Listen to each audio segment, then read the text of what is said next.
Hello, everyone. Thank you for joining us today. This is our third and final Empower Advocacy webinar. This is time to take action using your Advocacy Toolkit. So I would like to welcome everyone, and I would like to start our call in a good way by sharing a land acknowledgement. So I would like to start our meeting in a good way by acknowledging the Indigenous peoples whose traditional territory I am calling in from today. I would also like to respect the long-standing relationships of the three local First Nations groups of this land and place in southwestern Ontario. The Attawandaron peoples once settled this region alongside the Algonquin and Haudenosaunee peoples and used this land as their traditional beaver hunting grounds. The three long-standing First Nations communities of this geographic region are the Chippewa of the Thames First Nation, the Oneida of the Thames First Nation, and the Munsee Delaware Nation. I wish to acknowledge the long history of First Nation, Inuit, and Métis peoples in Ontario and show respect to them today. I would also like to acknowledge the many long-standing treaty relationships between Indigenous nations and Canada. We recognize that all levels of government in Canada have a responsibility to honor the nation-to-nation relationships, and that individually we all have a role to play in honoring the treaties and contributing to reconciliation. Thank you. So I would like to hand it over to Nicola Worsfold, our Executive Director of Duchenne Canada. Thank you. Thank you so much, William, and hello, everyone. Good afternoon. Welcome. As William mentioned, my name is Nicola Worsfold, and I am the Executive Director here at Defeat Duchenne Canada. And thank you so much for joining us today on Rare Disease Day. And this is a day that is observed globally each year on February 28th. And today is truly a meaningful day for our community as we gather united by one shared goal of improving the lives of Canadians affected by Duchenne muscular dystrophy. Rare Disease Day is more than a date on the calendar, it's a global call to action. Around the world, communities come together to shine a light on rare diseases and to advocate for equity in healthcare, research, and access to life-changing treatments. In Canada, 1 in 12 people, and that's approximately 3 million Canadians, live with a rare disease. Duchenne is one of those diseases. And while we've seen remarkable advancements in science in the recent years, access here in Canada has been at a standstill for far too long. Historically, only about 60% of rare disease treatments ever make it to Canada. And then until October of last year, none had reached our Canadian Duchenne community. And that's why today matters so much to us. Can we go to the next slide, please? Defeat Duchenne Canada exists to end Duchenne. We are building a community of families. We invest in innovative research with the goal of improving the health and well-being of our loved ones. We provide education and support to our families and individuals affected by Duchenne, and we advocate to ensure our community has equitable, timely, and affordable access to the best treatments and care. This Rare Disease Day, we are proud to stand alongside the global movement focused on taking action. And very timely as well. Could we go to the next slide? Because this past week, we just received a positive draft recommendation from the Canadian Drug Agency for vamorolone, also known as Agamree. This is a big win and a significant milestone for Canadians living with Duchenne, and also a testament to the strength and persistence of this community. We are currently preparing our feedback on the reimbursement criteria, and we're hopeful that our input will help shape that final recommendation. However, this is only the beginning. The next critical step in accessing this medication through our public healthcare system, sorry, stay on that slide. Thanks, not yet. The next critical step is going now to the provincial level. And this is where your voice becomes essential, because now it is up to the provinces to decide whether to reimburse Agamree. So, our goal for today is to empower you with the tools, the knowledge, and the confidence to take action. And we will do that by walking you through our advocacy toolkit developed specifically for our Duchenne community and how you can engage decision makers effectively. Rare Disease Day reminds us that while each disease may be rare, together we are a powerful community and we can raise our voices together. And if we do this, change will happen.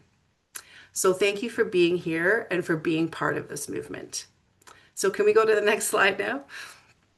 And this work would certainly not be made possible without these two extraordinary individuals and our partnership with EMPOWER Advocacy. So we have Joanne Koski and Lauren Poplak with us today, and their guidance, expertise, and generosity have really shaped the development of these advocacy tools. And you'll be hearing about today their support, how their support has been invaluable to our organization. So thank you both. And with that, I am delighted to now turn it over to you.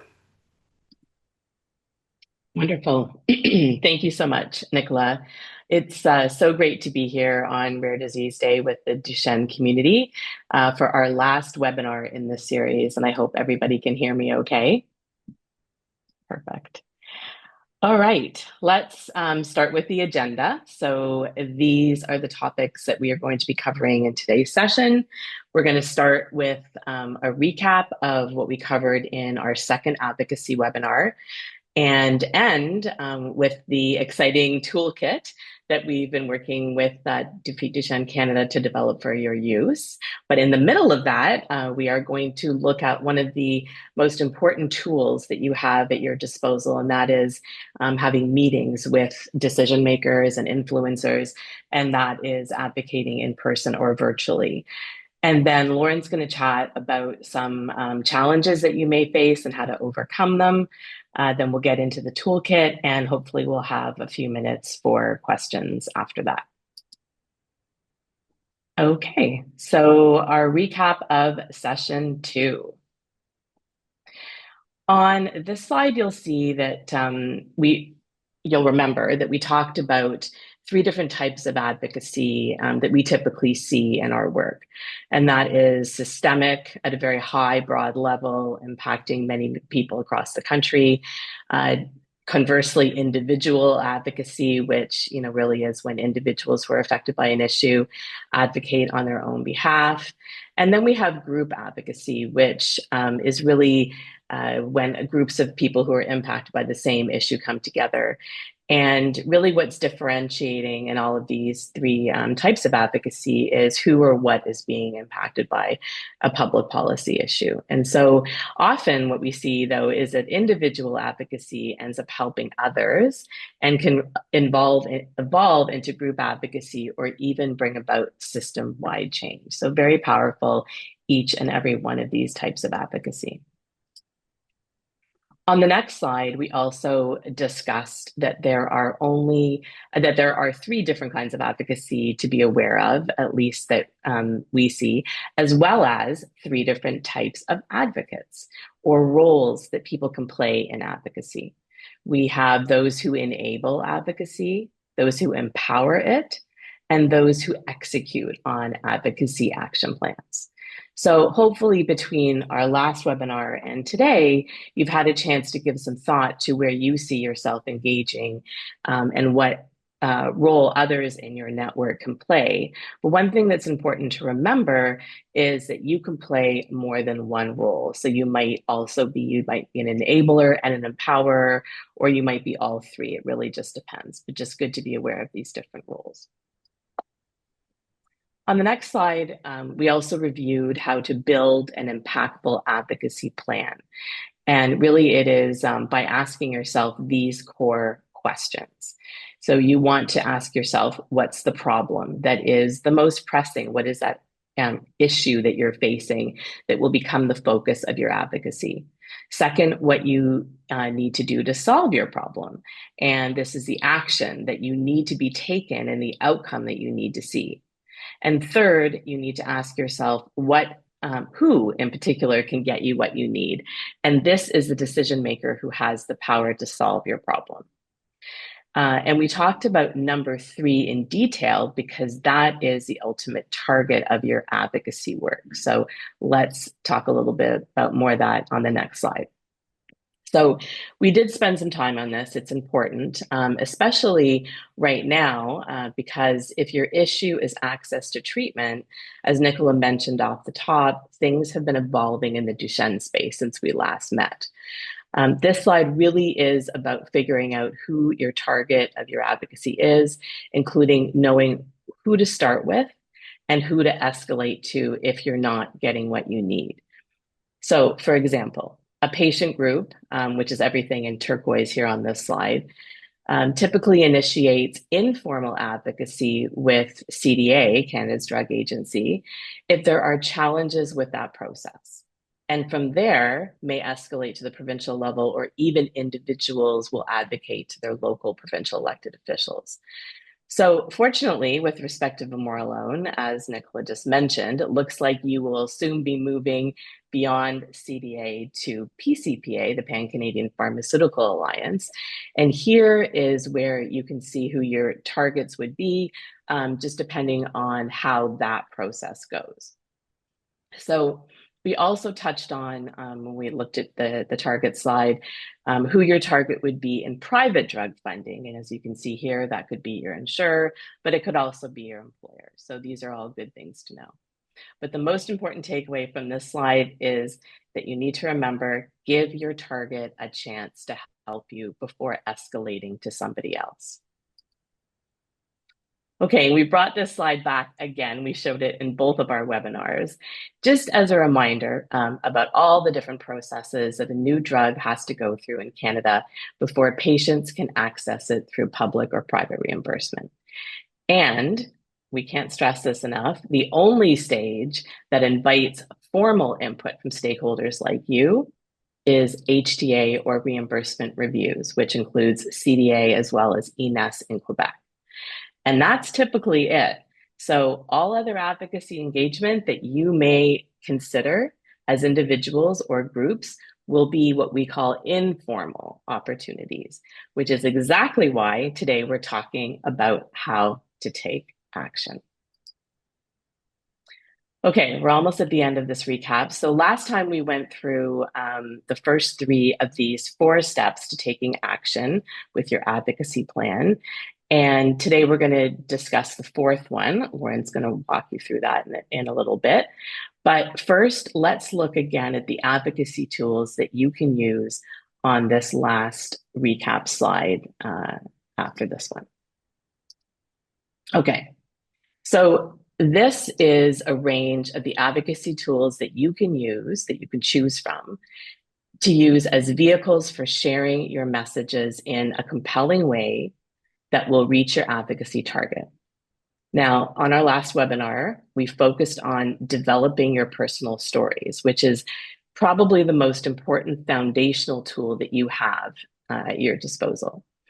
And today, we're going to look at meetings, as well as some of the tools that we typically use in meetings like letters and emails and texts. So, as this webinar is called, it's time to take action. And one of the first advocacy tools that you're going to use is in-person or virtual meetings with your decision maker or influencer. So in this section, we're going to talk in detail about how to get a meeting and make sure you say what you want to say, including asking for what you need, and also what to do afterwards. So let's talk about advocating in person. Meeting with your target or influencer is one of the first advocacy tools that you are likely to use, but also one that can be reused to continue to push your issue forward towards a resolution, or perhaps to keep your target updated as your advocacy progresses. As an individual advocate, you may be meeting with your target independently, or you may be joining a meeting organized by somebody in your network, or perhaps the patient group that you are part of. So here are a few things on this slide just to remember as you think about advocating in person. So either in person or virtual, these meetings are extremely important opportunities to consider bringing others with you. So leveraging that network that we've talked about a few times now. And if you're going to do that, you want to ensure there are clear roles for everyone attending. Also, you want to stay focused on your personal experience as it relates to the issue at hand so that you can avoid getting pulled off track, which is very easy to do when we have so much to talk about with respect to our journeys going through different diseases. Also, we really suggest that you make these meetings a conversation.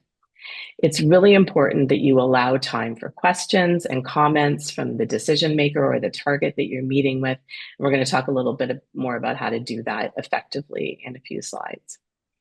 And lastly, it's also a great idea to make sure that you're ending your meeting with clear next steps and a confirmation of any commitments made.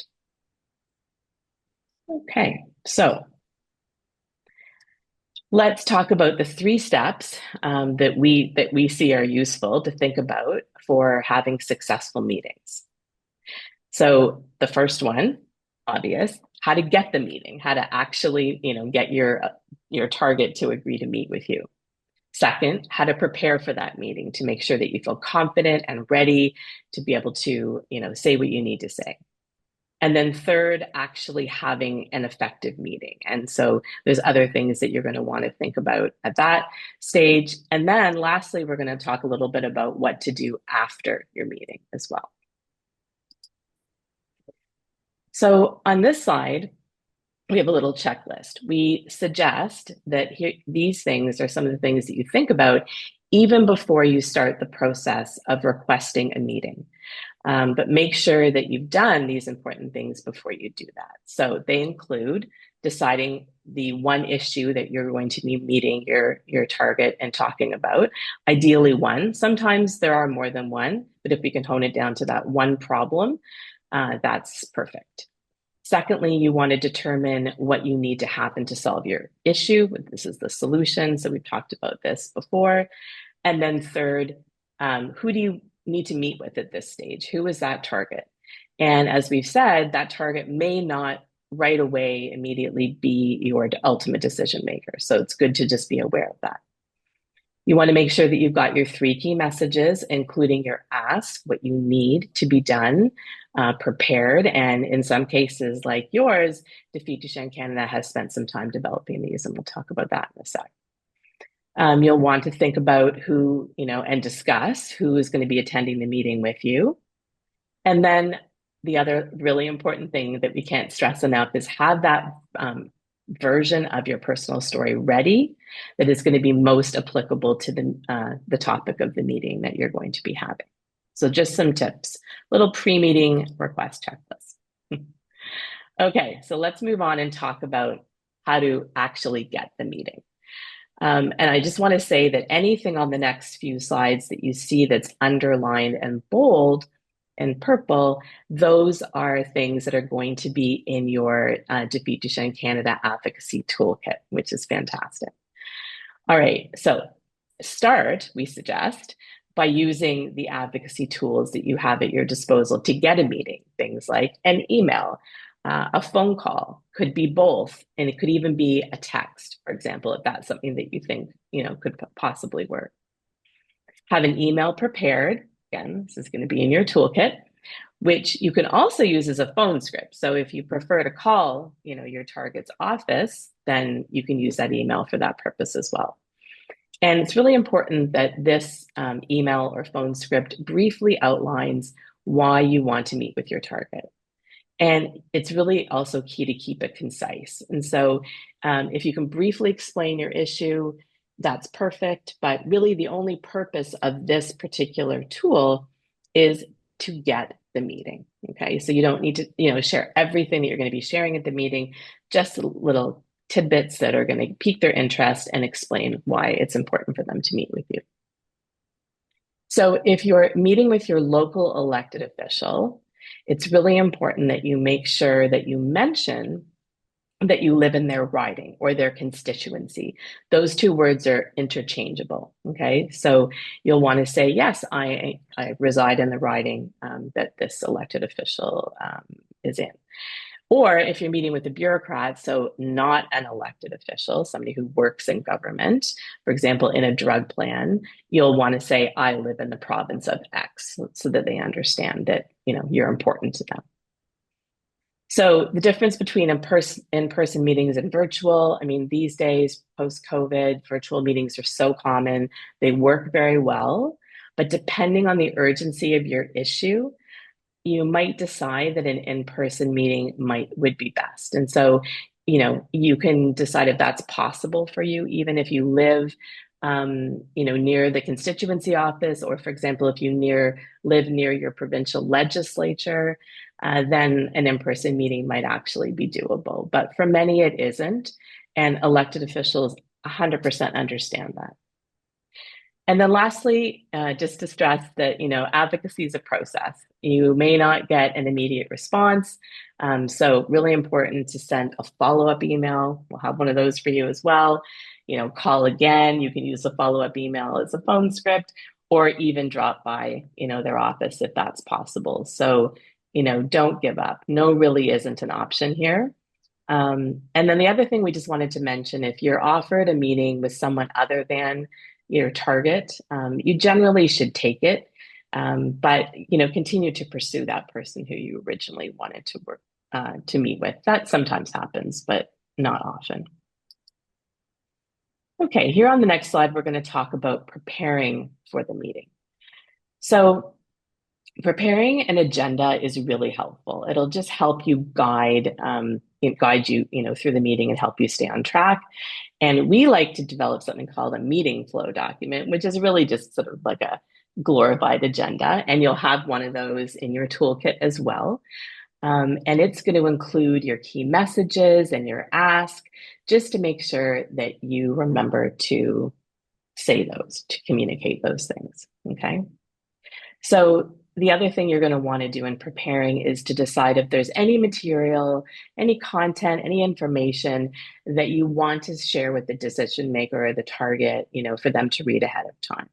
And there's no guarantee they're going to do it, but if there is something important that you want to send, certainly feel free to do that. You can get their email address pretty easily, and I would say send it 1 to 2 weeks before the meeting, just so that they've got it top of mind.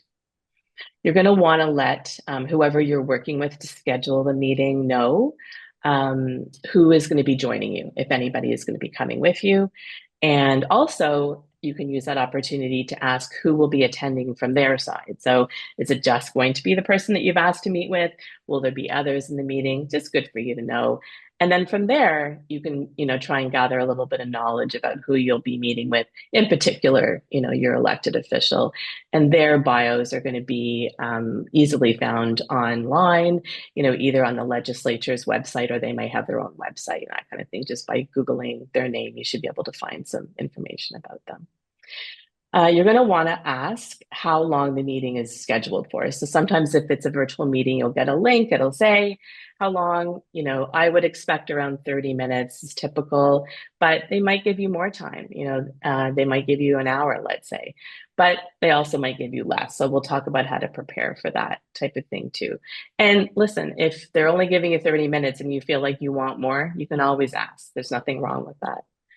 And then lastly, we suggest just to reach out to the person who you are meeting with, or whoever you're working with to coordinate the meeting just before the meeting, let's say a day before, just to confirm that it's happening, confirm how much time you're going to have. And then you can also use that opportunity to remind them about any materials that you've sent ahead. Okay, perfect. So we're going to stay with preparing for the meeting just for one more slide. And here we just wanted to talk a little bit more about who should attend a meeting with you. So generally we would say 3 to 4 people at the most, and that includes you. Okay, so you and let's say 2 other people is sort of like an ideal amount. Again, make sure that everybody who attends has a distinct role to play. and that they know what that role is. And the great thing about this is including others. If they have a speaking role, they can bring different perspectives and different expertise to the discussion. So it's a nice thing, to be able to do. And anybody who has a speaking role should really be included in the meeting flow. So you'll include them when it's going to be their time to speak. And also really helpful to have somebody attend whose role is not to speak necessarily. You can certainly introduce them, that's absolutely fine. But their role is more to take notes during the meeting and observe any body language or nonverbal cues that the target might give off that you maybe won't be paying attention to or noticing because you're so focused on delivering your messages and saying what you want to say. So having somebody there as a note taker is great. And if you just look on the right hand side of the slide, you'll see just some possible attendees and some roles they can play. Wanted to call out the patient group representative. This is really a great opportunity for one of two things. Either, Defeat Duchenne Canada to support you at a meeting that you've coordinated. You can always invite them to join you, or they might ask you to join a meeting that they've scheduled. So it can go either way. And then a few other people who you might think about inviting. A clinician, a physician is always great if they're willing. But yeah, just a few different people to think about for your meeting. All right, let's move on to number 3, which is actually having the meeting. So quite simply, if you follow your meeting flow document, we really feel it's going to do wonders to help keep you on track and help you avoid going off on those tangents. So that's the number one thing. Just come prepared and be comfortable, with the flow of the meeting that you've, determined you want to have. Right at the outset, it's really important, and we built this into the meeting flow, to check if everybody who you're meeting with still has the allotted time that they have said they have. And then be prepared, and you can jot this down on your meeting flow document to adjust for a shorter time frame. So if they say, well, you know what, I've got less time, then you'll be able to sort of know, where you can kind of skip ahead or abbreviate. Also really important to be patient in this meeting. Certainly we understand that the issues that you're facing, are quite important and quite urgent and stressful, but it is important to give the person that you're meeting with a chance to speak. So one little formula that we find kind of works well is speak, then listen, and then respond if needed to something that, your target that you're meeting with has said. Also, you can, if you ask during the meeting if they had a chance to review any of the materials that you may have sent in advance. And chances are, they may not have had the time. So it's good to be ready if there's anything that's really important to have a little summary, prepared that you could say, I did send this one document to you because I thought it was important for you to see it. Basically, in a nutshell, this is what it says. And they'll really appreciate that because they're busy people and they just may not have had the time to review it. And then lastly, super important to establish clear and tangible follow-ups with timelines and reiterate any commitments that the target has made to you. This is so important because this is the gold coming out of the meeting, right? You want to make sure that you are clear on what they've committed to and you understand the timeframes and they understand the timeframes. So those are just a few tips to ensure that your meeting is successful. Now, just before we move off of this, of number 3, we also wanted to talk about the what ifs. So when you're in a meeting, things could come up that you're going to want to be prepared for. We can't think of everything, but there are a few things that we have seen happen, and we thought we would share them on this slide. So, for example, what if you are unclear about something that the person that you're meeting with says? Maybe you didn't even hear exactly what they said because you were speeding ahead thinking about something else. It happens. So absolutely don't be afraid to ask for clarification. You can just say, what, would you mind repeating that? I wasn't quite sure that I understood what you were saying to me. So absolutely fine. What if you don't know the answer to a question that a decision maker asks you? Sometimes we might even know the answer, but we're just not in that moment in time able to pull it out of our brains and get it out of our mouths. So again, you can say, you know what? I am not 100% sure about that right at this moment, but I will absolutely get back to you with that information and with the answer to that question. And again, they're going to really appreciate that because if they ask the question, they certainly, would appreciate having the information as the answer. So we talked about losing track of time, and having somebody there to help you. And again, just to reiterate, if you think that this could be a challenge, have somebody there who can help you with, timekeeping. Or if you don't have somebody with you, something that you can also do is you get to a certain point in the meeting, you haven't had a chance to check the time. You can just say, you know what, we just pause for a moment. I just want to do a little time check and make sure that we still have enough time left to cover, the rest of what you wanted to talk about. So that's absolutely fine to do as well.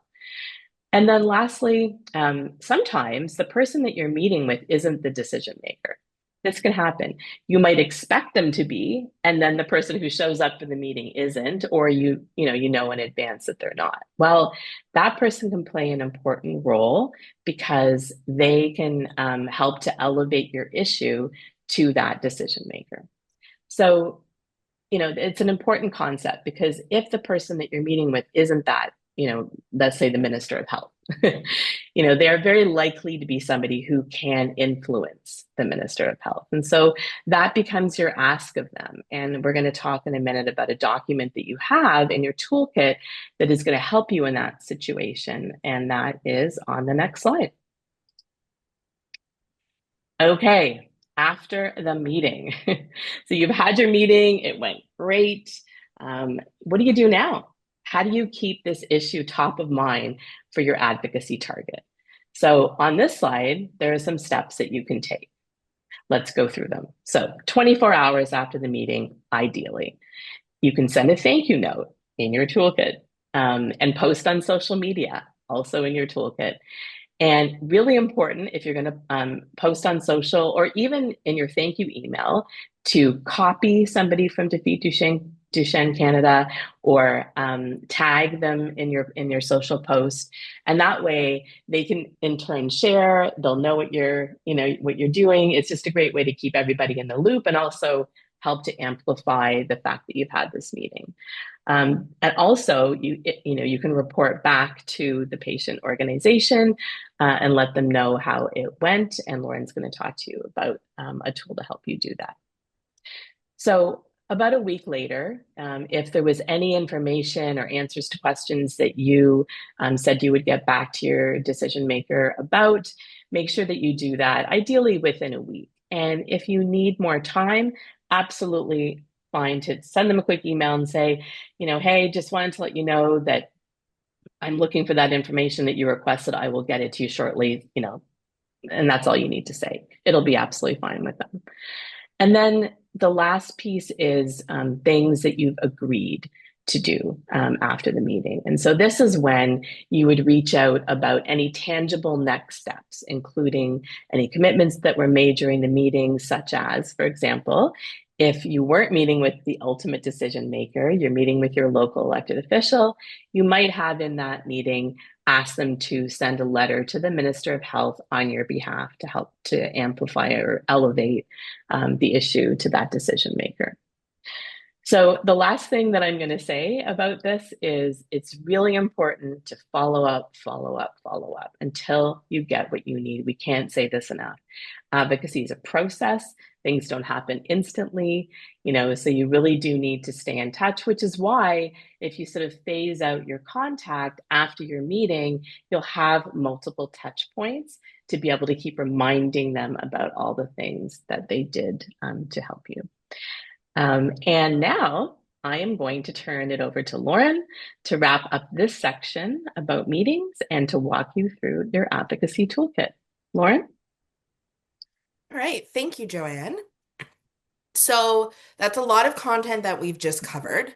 And, ultimately, based on all of that, you could be in this meeting with your elected official or whomever you're meeting with, and you may not get the outcome you were hoping for. They might be unresponsive during the meeting and seem distracted. They could be engaged in the meeting, but then go totally unresponsive during your follow-up. At the end of the meeting, they could say they just can't help you with the issue and try to, shut it down there.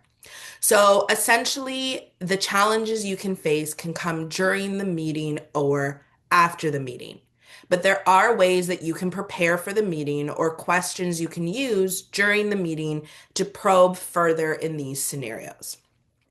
So, firstly, if the elected official or anyone you meet with says they can't help you or they won't help you, the most important thing to do is probe further to learn why they feel they can't support you in this issue. So ask, why do you feel you can't help me? Or if you're not the person who can help me, who do you think can? You are allowed to ask why. Secondly, share credible information. So Joanne spent a lot of time on, preparing for the meeting, getting ready for that meeting that you're going to have. So some of the stuff you want to make sure that you are getting ready, whether you share it or just keep it for yourself to reference, would be things like guidelines, published data, real world experience. In the situation of your toolkit, Defeat Duchenne Canada has done a really good job of incorporating that credible information into your key messages and background. So it is ready for you to use, but you want to show that you've done your homework. You want to use collaborative language. This is really important. You want to use words and phrases that emphasize that you're working together. You're not going into the meeting saying, you are responsible wholly for solving this issue for me. You're going into the meeting to say, I want to work with you to solve this meeting. That's going to put them on, a positive foot to begin and engage during the meeting. Joanne referenced in the last couple of slides, follow up, follow up, follow up. And absolutely follow up is key to being successful in your advocacy. You want to keep a record of your meetings and communications, but you do want to be respectfully persistent. Again, that's going to help reduce the chances of somebody just saying no and shutting down an opportunity to work together. We've also spoken over the last couple of webinars about your allies, your network.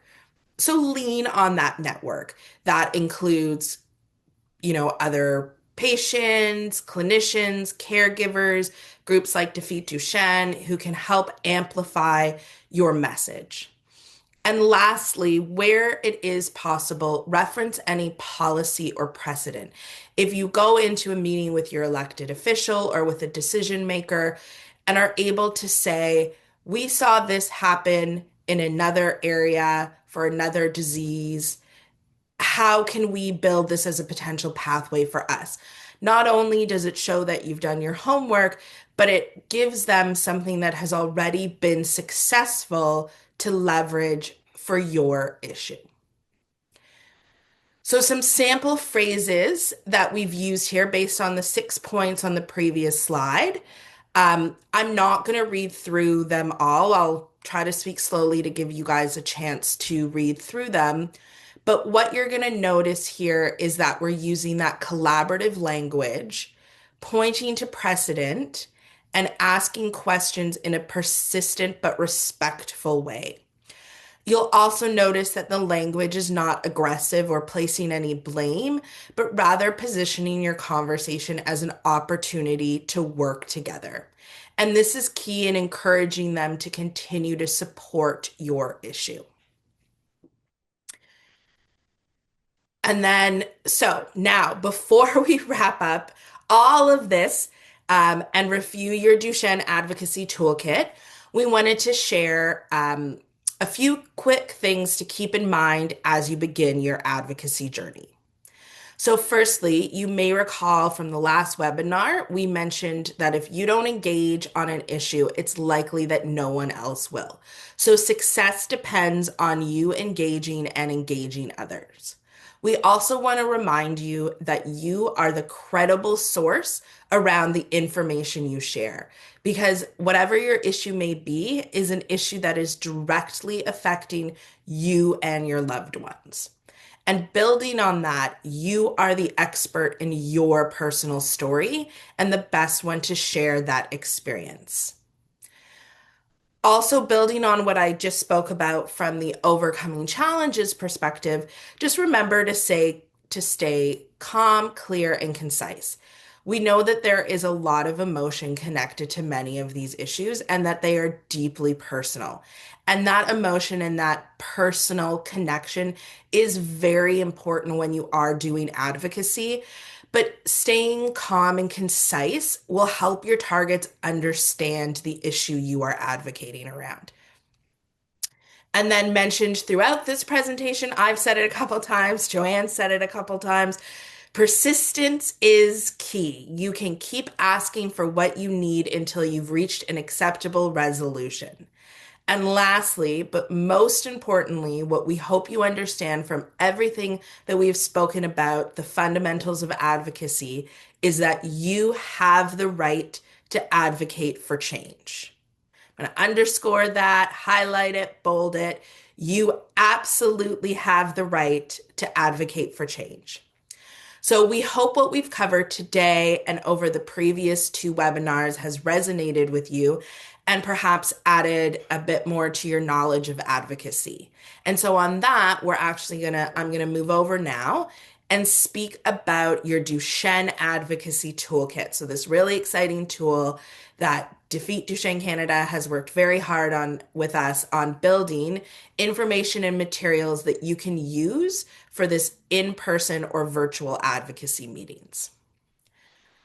So here is a brief introduction to what you will find in your advocacy toolkit. Much of this toolkit is designed to advocate and ask for your meetings with that elected official, but you will see that it is quite templated and can be used beyond your elected official to the next decision maker as you move through those targets that Joanne referenced. We've also designed this advocacy toolkit to focus on the issue of access to therapies. But per what I just said around it being templated, you will see that you can adjust it to whatever issue is most important for you and use this to advocate in other areas as well. It is quite a fundamental tool that can be changed and customized as needed. So let's jump into it. The toolkit starts with an introductory document that just explains to you what the issue is, how you as a community advocate can play a role, and the resources available to you in the toolkit to support you. Provides a little description about what each of those resources is so you understand what they are and how you can use them. You're also going to see some contact information there for Defeat Duchenne Canada and some quick reminders of how you can work together. So the first tool in the toolkit is going to be your meeting request and follow-up emails that Joanne spoke about. So this document is actually a template email that you can copy and paste and use to request that meeting with your local elected provincial or territorial official. We've also included a follow-up email that can be used to follow up on that request. As Joanne referenced, these can be used as phone scripts if you'd rather make a phone call, but they have been designed as emails. And lastly, this document also gives you some tips to how to find the right contact information for that local elected official. We have provided links to specific legislative sites where you can go and find who your contact is if you don't already know. The next tool in your toolkit is going to be your key messages, and this is something that Defeat Duchenne Canada has worked very hard on building out the problem, solution, and call to action around the issue of access to therapies. So this document outlines those three areas as well as provides background information on the issue to help guide your advocacy work. As I referenced when speaking about bringing in credible information, this is where you're going to see that credible information, those facts and figures around Duchenne with your key messages, problem, solution, call to action. A reminder that this is an internal document. So that means you can use it for your own information, but it should not be shared with the elected official during the meeting. So it's for you. Then you're going to find your sample meeting flow. So Joanne did a great job of going through some important reminders for when you're in the meeting, and we have taken all of those and created an actual document that will serve as a guide as you're navigating that meeting with the elected official. As we've said, Defeat Duchenne Canada is available to join you in these meetings. So we have outlined opportunities where they can play a role if they join you in the meeting. But if they're not joining you in the meeting, it also clearly outlines where you and whoever else is joining you, the roles that you can play, and how you can share the information.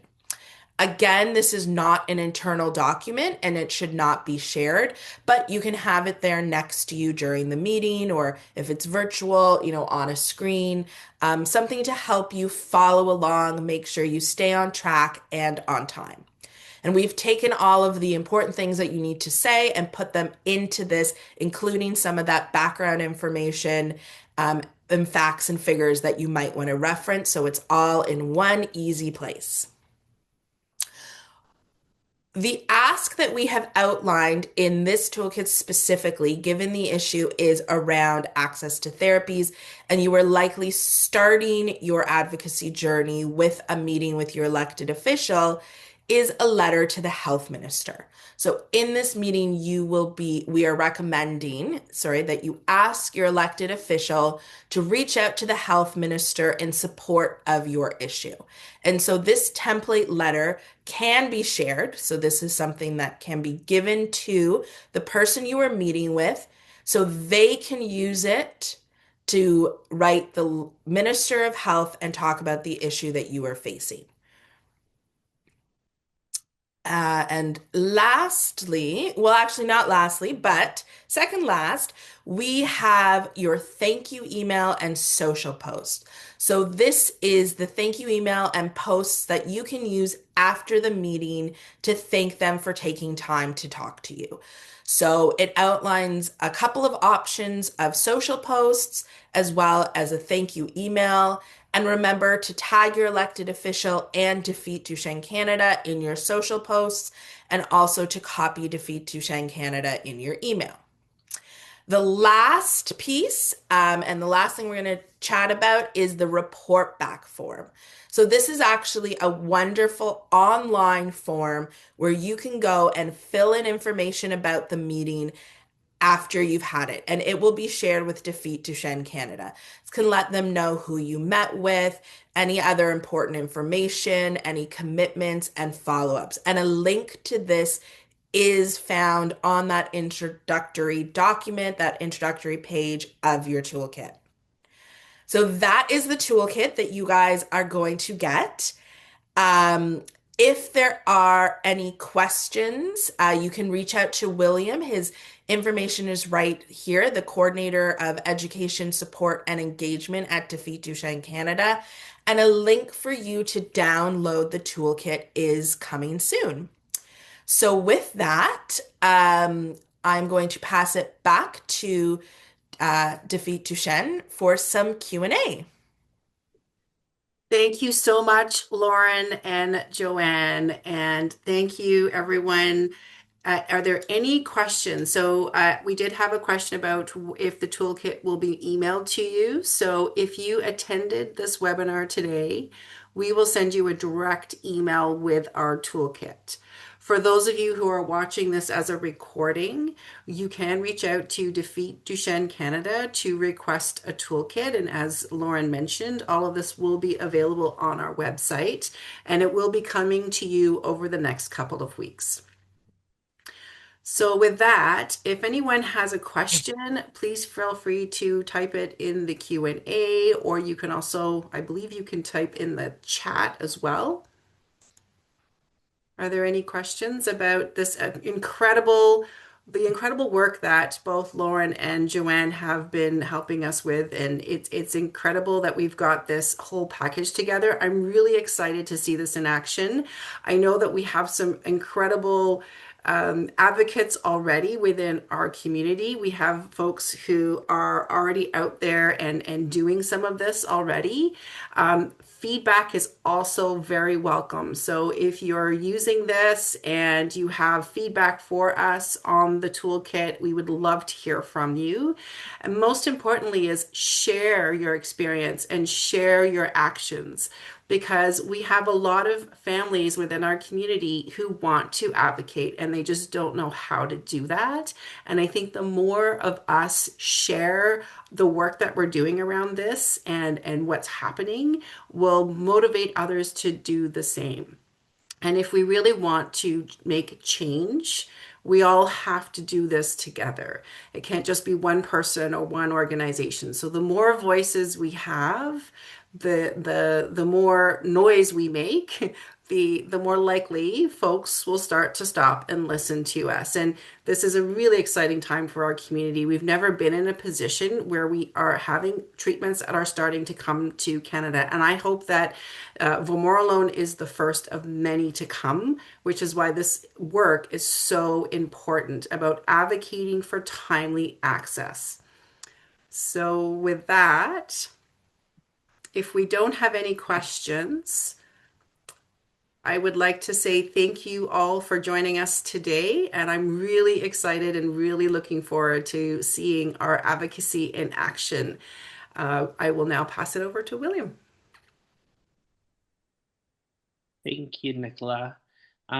So just for our socials, we would love you to follow us on our socials: Facebook, Twitter, Instagram, LinkedIn, and our YouTube channel. And also too, for our newsletter, you can go to defeatduchenne.ca to sign up for our newsletter. It's a really great way to get up-to-date information. And then, as both Lauren and Nicola had mentioned, we will be sending out an email to you next week with the toolkit and also with a link to an evaluation for this webinar. It's really important to get some feedback from you folks about the webinar and get your thoughts. And also to just a reminder that our walk registration opened on the 17th of February, and the walk this year is on May 24th. So please walk with us and join us. And if you want to learn any more information about any of these things, the toolkit, the walk, please feel free to reach out to me. My information is on the website, for the Defeat Duchenne website, and I'd be happy to speak to you about any of these pieces. So thank you so much for joining us today, and thank you to Lauren and Joanne for working with us on these webinars and on the toolkit. Really appreciate it. Thank you for having us. Thank you, everyone. Enjoy the rest of your weekend.